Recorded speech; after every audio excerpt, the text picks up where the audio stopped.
प्रेमी पिता धन्यवाद करते हैं आज के सुंदर बाइबल अध्ययन के लिए। खुदावन होने दे आज का बाइबल अध्ययन हर एक के जीवन में को बरकत दे, आशीष कर पिता यीशु के नाम से मांगते हैं, आमीन।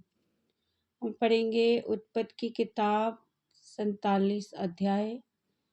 तब यूसुफ ने फरौन के पास जाकर ये समाचार दिया, मेरा पिता और मेरे भाई और उनकी भेड़ बकरियां, गाय बैल और जो कुछ उनका है सब कनान देश में आ गया है, और अभी तो वह गोशेन देश में है।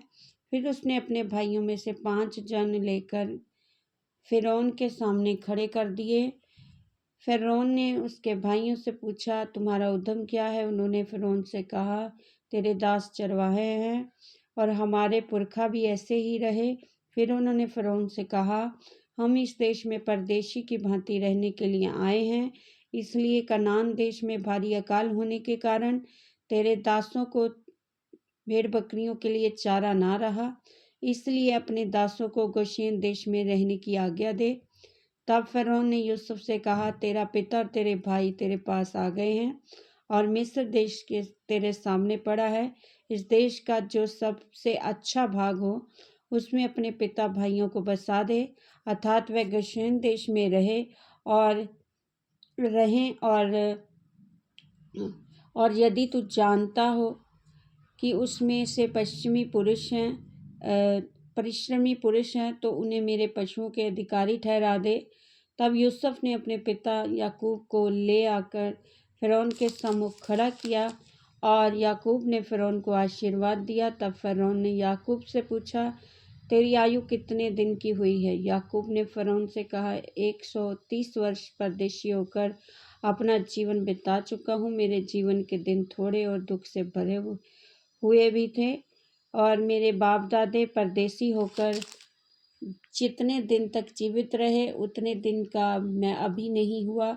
और याकूब फिरौन को आशीर्वाद देकर उसके सम्मुख से चला गया। तब यूसुफ ने अपने पिता भाइयों को बसा दिया और फिरौन की आज्ञा के अनुसार मिस्र देश के सबसे अच्छे भाग में अर्थात रामसेस नामक प्रदेश में भूमि देकर उनको सौंप दिया। और यूसुफ अपने पिता का और अपने भाइयों का और अपने पिता के सारे घराने के एक एक के बाल बच्चों की गिनती के अनुसार भोजन दिलाकर उनका पालन पोषण करने लगा। अकाल और यूसुफ का प्रबंध। उस सारे देश में खाने को कुछ न रहा, क्योंकि अकाल बहुत भारी था, और अकाल के कारण मिस्र और कनान दोनों देश त्रस्त हो गए। और जितना रुपया मिस्र और कनान देश में था, सबकी यूसुफ ने उस अन्न के बदले जो उसके निवासी मोल लेते थे इकट्ठा करके फिरौन के भवन में पहुंचा दिया। जब मिस्र और कनान देश का रुपया समाप्त हो गया, तब सब मिस्री यूसुफ के पास आकर कहने लगे, हमको भोजन वस्तु दे, क्या हम रुपये के ना रहने से तेरे रहते हुए मर जाएं? यूसुफ ने कहा, यदि रुपये ना हो तो अपने पशु दे दो और मैं उनके बदले तुम्हें खाने को दूंगा। तब वे अपने पशु यूसुफ के पास ले आए। यूसुफ उनको घोड़े, भेड़ बकरियां, गाय बैलों और गधों के बदले खाने को देने लगा। उस वर्ष में वह सब जाति के पशुओं के बदले भोजन देकर उनका पालन पोषण करता रहा। वे वर्ष तो कट गया, पर अगले वर्ष में उन्होंने उसके पास आकर कहा, हम अपने प्रभु से ये बात छिपा ना रखेंगे कि हमारा रुपया समाप्त हो गया है और हमारे सब प्रकार के पशु हमारे प्रभु के पास आ चुके हैं। इसलिए अब हमारे प्रभु के सामने हमारे शरीर और भूमि छोड़कर और कुछ नहीं रहा। हम तेरे देखते क्यों मरे और हमारी भूमि क्यों उजड़ जाए? हमको और हमारी भूमि को भोजन वस्तु के बदले मोल ले। हम अपनी भूमि समेत फिरौन के दास हों। हमको बीज दे कि हम मरने न पाएं, वरन जीवित रहें, भूमि ना उजड़े। तब यूसुफ ने मिस्र की सारी भूमि को फिरौन से मोल लिया, और उस भयंकर अकाल के पड़ने से मिस्रियों को अपना अपना खेत बेच डालना पड़ा। इस प्रकार सारी भूमि फिरौन की हो गई, और एक छोर से लेकर दूसरे छोर तक सारे मिस्र देश में जो प्रजा रहती थी उसको उसने नगरों में लाकर बसा दिया।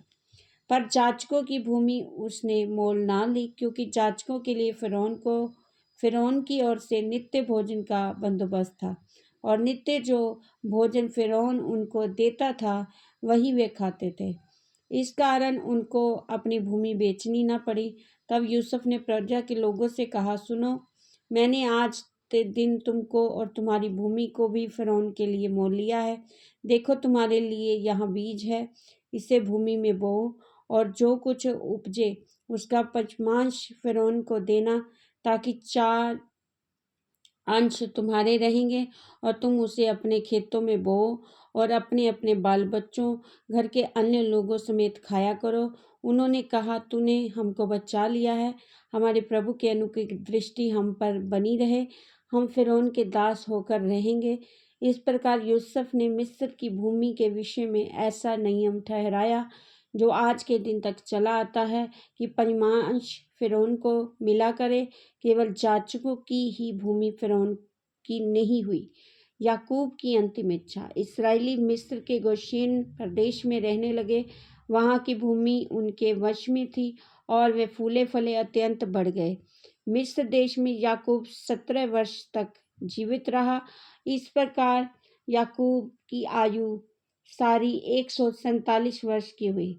जब इस्राएल के मरने का दिन निकट गया, तब उसने अपने पुत्र यूसुफ को बुलवाकर कहा, यदि तेरा अनुग्रह मुझ पर हो तो अपना हाथ मेरी जांघ के नीचे रखकर शपथ खा कि तू मेरे साथ कृपा और सच्चाई का ये काम करेगा, मुझे मिस्र में मिट्टी ना देगा।